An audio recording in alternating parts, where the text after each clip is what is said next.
Hola, bienvenidos, bienvenidas al canal de Terapia Holística. Mi nombre es María Paula Emanuele. Hoy vamos a hablar acerca de un mecanismo en el que a partir de un acto u omisión realizamos un juicio moral de nuestra conducta, incluso de nuestros pensamientos, y dictaminamos así que hemos cometido un error y deberíamos tener un castigo. Este mecanismo es también, está en el título, la culpa, ¿sí? Desde la Grecia clásica encontramos la temática de la culpa como un elemento complejo y reiterativo dentro del repertorio de emociones tormentosas que nutren el arte, por ejemplo, y que persiguen a los seres humanos desde que tenemos autoconciencia y hemos desarrollado una conciencia moral. Pero vamos a profundizar más hoy, ¿sí? Vamos a profundizar en qué es realmente la culpa. La culpa es un sentimiento que surge cuando sentimos que hemos roto una norma ética o hemos causado daño o dolor. Y tendemos a rechazarla, ¿no? Porque es desagradable, o sea, no nos hace sentir bien, al contrario, nos hace sentir mal y en ocasiones la culpa es destructiva. También a veces le atribuimos la culpa a alguien junto con la intencionalidad de la mala acción. Pero entonces, ¿hasta qué punto controlamos nuestras emociones? Nosotros no somos seres totalmente racionales y son nuestras emociones las que a veces tienden a guiar nuestras acciones. Nosotros podemos aprender y observar qué sucede en nuestras vidas y también vamos a aprender de qué manera nos afecta y cómo reaccionamos ante ello. Hay que pero hay que meditar, hay que reflexionar sobre la culpa. Y reflexionar sobre la culpa implica tener conciencia sobre el bien y el mal y sobre la libertad. ¿Somos libres? ¿Ustedes qué piensan? ¿Realmente somos libres? Si, por ejemplo, yo cometo un error, sin querer, sin intención, ¿soy culpable? El ser humano avanza en la vida, generalmente, lo mejor que puede, teniendo en cuenta quién es uno, teniendo en cuenta las circunstancias. En ese sentido, entonces, si yo hago lo mejor que puedo y avanzo en la vida, en este sentido afirmo que la culpa no existe, que en realidad las decisiones nos toman a nosotros y no al revés. Para pensar, ¿no? ¿Esto puede llegar a ser cierto? Hay gente que piensa que sí, hay gente que piensa que no. Vamos a seguir profundizando. Vamos a hablar de la culpa y la empatía. Como les dije hace un momento, y cómo van de la mano, ¿no? Como les dije hace un momento, los seres humanos somos seres emocionales y racionales, que experimentamos a lo largo de la vida un proceso madurativo, evolutivo, que nos va a permitir desarrollar la capacidad de regular y familiarizarnos con nuestros propios estados internos, así como también con los de los demás. En este proceso, ¿sí?, evolutivo, madurativo, va implícito la regulación de los afectos hostiles y destructivos que a veces se manifiestan a lo largo de nuestra vida. A ver, ¿quién no tuvo un momento donde pensó o sintió o tuvo directamente el impulso de destruir o dañar verbal o físicamente o mentalmente también? ¿Quién no lo tuvo? Todos, ¿sí? Y acto seguido de eso, ¿no? de intentar querer hacer daño o de pensar hacer daño, me arrepiento. Bueno, lo llevemos a cabo o no el daño, cuanto más daño se haya realizado y más consecuencia haya causado, más intensa deviene la culpa. Y esto es debido a que tenemos la capacidad de empatizar. Y eso sucede porque nosotros hemos vivido experiencias donde alguien ajeno se mostraba empático con nosotros. Con la capacidad para la empatía viene la capacidad para sentir culpa, ya que el hecho de haber interiorizado experiencias relacionales que nos han permitido experimentar una resonancia con los demás seres humanos o seres vivos en general, eso nos ha permitido ser conscientes de que potencialmente podemos hacerles daño, igual que a nosotros mismos. Y por lo tanto, somos sensibles a su sufrimiento, como el de nosotros mismos también. ¿Sí? Eso es ser empático. Por eso la culpa y la empatía van de la mano. ¿Sí? Se dice que hay dos tipos de culpa básicos, con distinto matiz, ¿no? Una es la culpa sana, y entre comillas, y ahora vamos a ver por qué. La culpa sana es la culpa que nace de una experiencia de desbordamiento de los propios impulsos destructivos, que conlleva a hacer daño o haber deseado dañar a alguien o algo, y que eso nos lleva inevitablemente a emprender acciones para reparar el daño o a redirigir o transformar esos impulsos para que no causen daño o para que se pueda prevenir, ¿sí? Esta culpa puede relacionarse fácilmente, ¿sí? Con las circunstancias causantes. Por ejemplo, un enfado, un ataque de ira al recibir una mala noticia, ¿sí? Siempre este tipo de culpa va acompañada de intentos de prevención y o reparación, también claramente conectados con la situación que se está viviendo. A pesar de que este tipo de culpa viene de una mente sana, puede variar la intensidad en función de la gravedad del daño causado. A veces, cuando la posibilidad de reparación no es posible, el trabajo de elaboración puede hacer que se convierta en culpa persecutoria, ¿sí? Y en ocasiones, la imposibilidad de reparación o elaboración puede llevarnos a la búsqueda del castigo, ¿sí? Ahora vamos a hablar de lo que es la reparación y la elaboración. Luego tenemos la culpa neurótica. Y acá se habla de un sentimiento de culpabilidad que no está conectado en apariencia en ninguna realidad causante, con ninguna realidad, ¿sí? No se identifica el origen, es constante y constituye un castigo en sí misma, ¿sí? Las razones de la aparición de esta culpa neurótica son inconscientes. Y si las facultades mentales de la persona que la padece lo permiten, lo ideal es acudir a un especialista, ¿sí? Para iniciar un tratamiento psicoterapéutico. Volviendo un poquito a la culpa sana, si la culpa sana se fija y no evoluciona, a pesar de los intentos recuperatorios o expiatorios, vuelvo a lo de antes, vamos a hablar de una culpa persecutoria. Y cuando tenemos este tipo de culpa persecutoria, o sea que se transforma de sana a persecutoria, ahí es necesario acudir también a un terapeuta, ¿sí? A un psicólogo, ¿sí? A alguien que los pueda ayudar. Sentimientos. De eso también vamos a hablar. Síntomas de sentimientos de culpa. Se me mezclaron las palabras. A ver, ¿cuáles son los síntomas del sentimiento de culpa? Bueno, las emociones pueden separarse en dos categorías: las básicas y las sociales, ¿sí? Las emociones básicas son aquellas que vienen de fábrica. Es decir, son emociones que se van desarrollando desde que nacemos, como son, por ejemplo, el miedo, la ira, la alegría, la sorpresa, la tristeza, ¿sí? Por otro lado, están las emociones sociales, que esas se aprenden a lo largo de la vida por circunstancias familiares y por la pertenencia a una determinada cultura, ¿no? El proceso de aprendizaje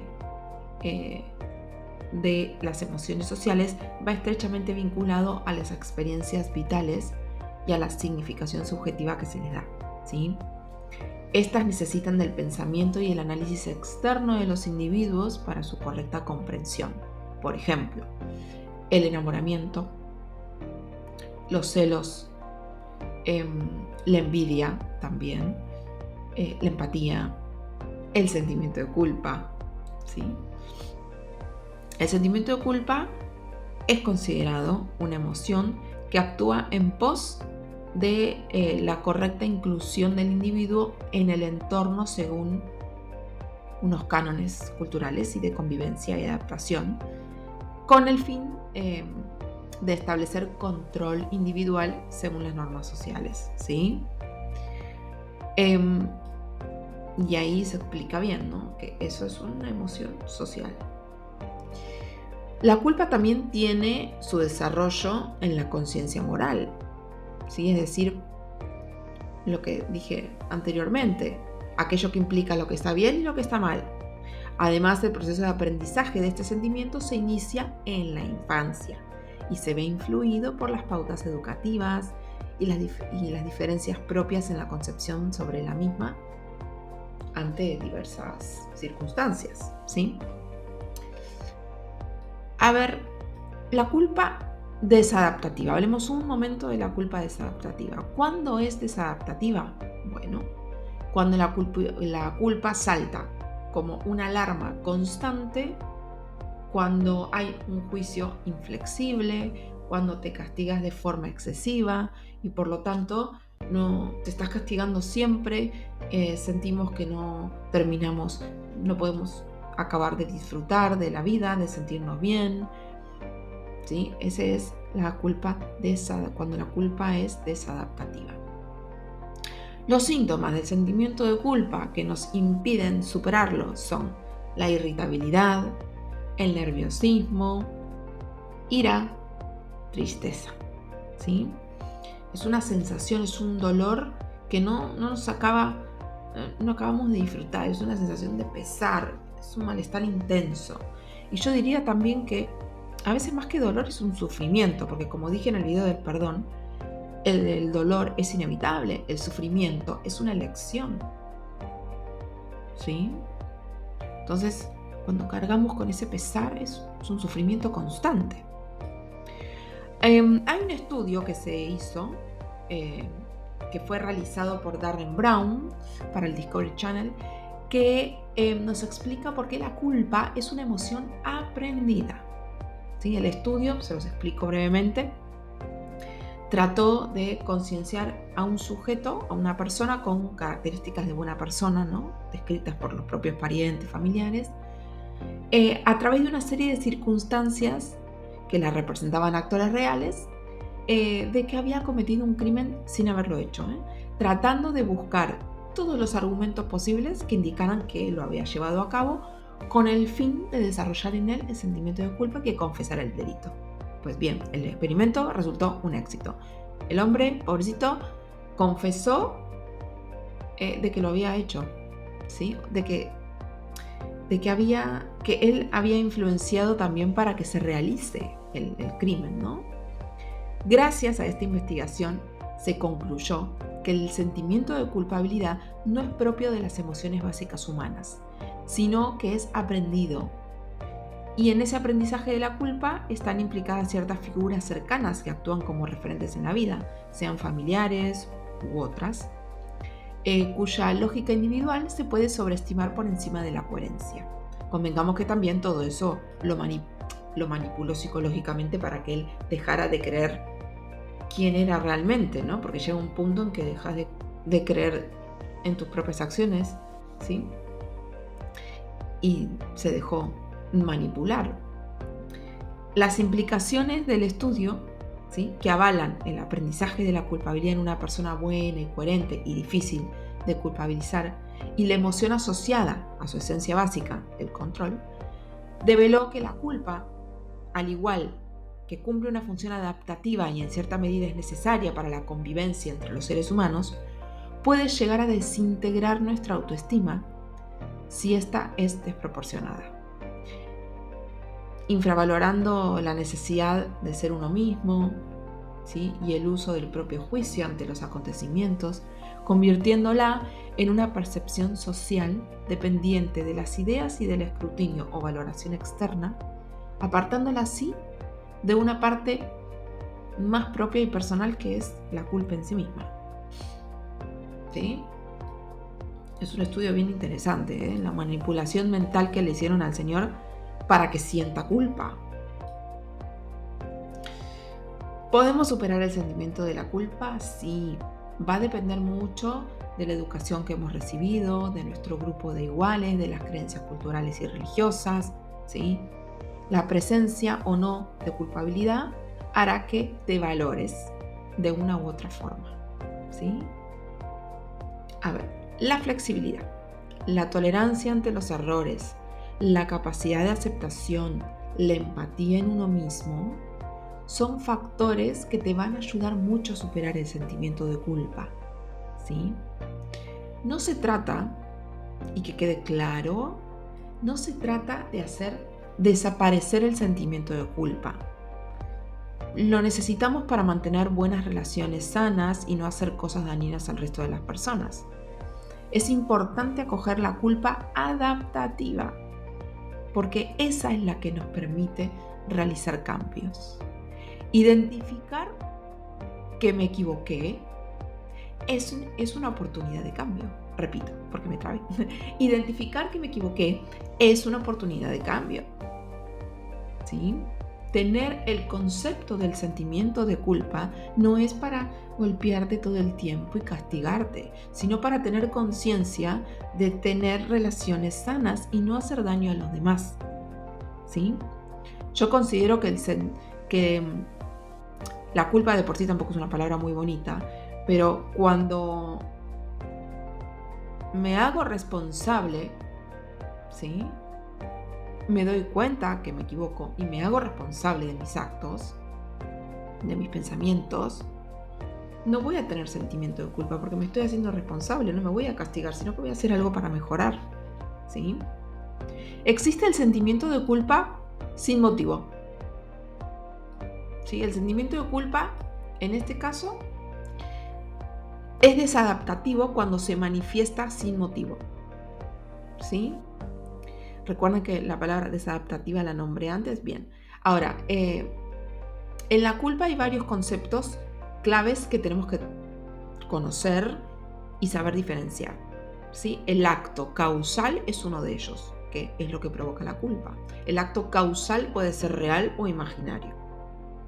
Luego tenemos la interpretación del acto. Esto sería la percepción que yo tengo, el significado negativo que le doy a lo que ha sucedido. Ahí es donde no tendremos que donde nos tenemos que centrar para trabajar la culpa desadaptativa, ¿sí? La culpa también puede ser, la utilizamos a veces, mejor dicho, como un mecanismo de defensa. En muchas ocasiones, aunque el sentimiento de culpa nace sin motivo aparente o sin responsabilidad real sobre el suceso, aparece como un mecanismo de defensa. Este mecanismo de defensa es un círculo vicioso. ¿Sí? ¿Por qué? Porque nos hace utilizar la culpa como una tapadera, como una protección para no acceder a la emoción original de lo que estoy viviendo. ¿Sí? Esto sucede porque la emoción tras la culpa sería mucho más desgarradora y dolorosa en comparación al dolor de la culpa. ¿Sí? Hay un ejemplo, por ejemplo, de personas que me han comentado sobre la enfermedad de un hijo, ¿no? Para el padre, la madre de ese hijo, sería más fácil lidiar con el sentimiento de culpa que con la tristeza profunda. ¿A qué voy con esto? Generalmente la madre o el padre se preguntan, ¿no? ¿Cómo no me di cuenta? ¿Qué hice yo mal para que le pase esto? ¿No? Se echan la culpa en vez de acceder a la tristeza profunda del dolor en sí mismo de que su hijo esté enfermo, que esté padeciendo, ¿sí? Generalmente lidiamos más con el sentimiento de culpa para no acceder, ¿sí? En este caso el sentimiento de culpa es la tapadera, ¿sí? la protección, sin haber tenido nada que ver en eso, en la propia enfermedad del hijo, por ejemplo, ¿sí? ¿Cómo gestionamos el sentimiento de culpa? ¿Cómo se gestiona? Bien. Sin ninguna intención, obviamente, de generar frustraciones, vamos a ver unos pasos a seguir. No nos sintamos frustrados si no las conseguimos a la primera. No es tu culpa, no es su culpa, ¿sí? Tranquilo, generalmente está bueno hacerlo en terapia, pero yo les voy a dar los tips para que lo trabajen y lo puedan hacer en casa. Primero, identificamos qué nos provoca malestar. ¿En qué consiste eso? Paramos un momento y nos preguntamos por qué nos sentimos culpables.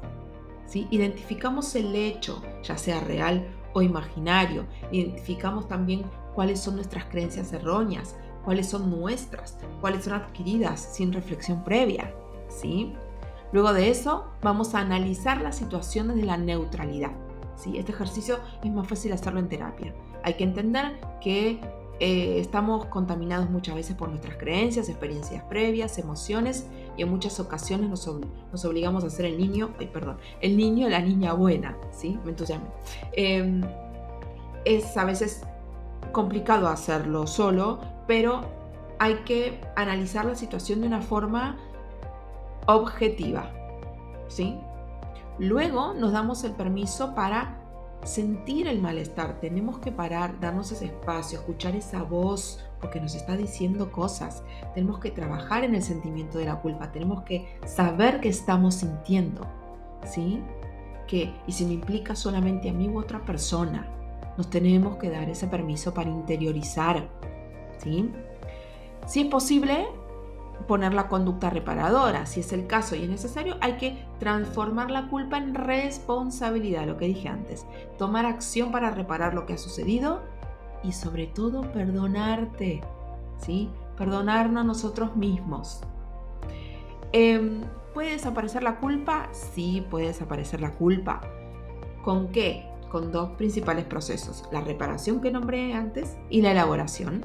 Por reparación entendemos la serie de acciones encaminadas a reparar en realidad el daño causado mediante comportamientos compensatorios. Eventualmente estas acciones pueden llevarnos a hacer desaparecer la culpa. Y luego viene la elaboración.